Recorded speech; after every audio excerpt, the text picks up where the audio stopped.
他刚买来的时候去电信那边贴过膜。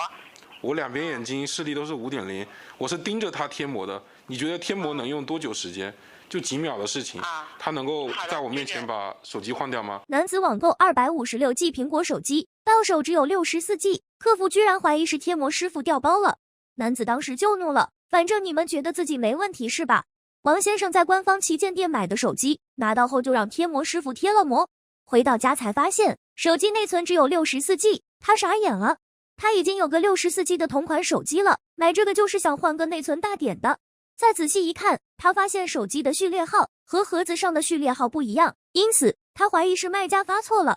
卖家让他去找快递，但王先生觉得不是快递的问题，因为东西送到时外包装很完整，塑封都是在的，包装的严严实实，很难拆开。有没有可能是卖家的仓库人员出错了呢？我问了一下，我这个手机是不是发错了？然后他们那边跟我说是他们的安排是绝对不会出错的。所以我一下子我就火买了个256，他给我发了个64G，还让我还他一部256的内存，这怎么可能吗？王先生觉得很不可思议，他要是有256G 的手机，干嘛要退货？卖家发错了，为什么后果要由买家承担？苹果旗舰店客服坚称，他们不会出错，他们寄给王先生的手机肯定是没有问题的。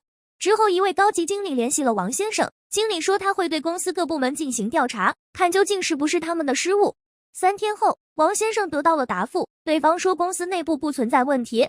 他不太相信，因为经理只跟他说了调查结果，没说具体是怎么调查的，他不可能因为一句话就相信对方。怎么会变成说你们说没问题就是没问题？可是我收到的手机就是这个问题。既然是做了调查，能不能向顾客提供相关证明呢？该名经理拒绝提供，王先生就想要退换货，但对方表示他们发出去的是256G， 退还也应该是256G， 这让王先生很生气。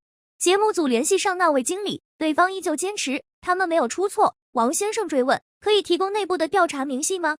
对方表示只可以提供给警方的，不能提供给顾客。我们给您的解决方案您不认可啊，因为我们告诉您我们发的没错，您这边说我们是发错了，所以问题就在于这里啊。经理表示，如果顾客坚持认为是他们的责任，可以走法律途径解决，届时他们会向权威机构提供证据，但不能提供给顾客。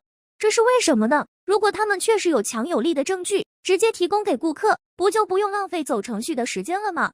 王先生感觉很失望，他说他选择官方旗舰店就是出于信任，他觉得官方店应该比别的店更规范，处理问题更准确、更有效，而不是像现在这样一边推诿一边甩锅给快递和贴膜师傅。我希望他们能够给我换一台真正的256G 的手机，或者是退款给我。随后将这件事反映给消费者保护协会，工作人员表示他们会直接和天猫对接，再由天猫找到卖家，大概1周内就会得到解决方案。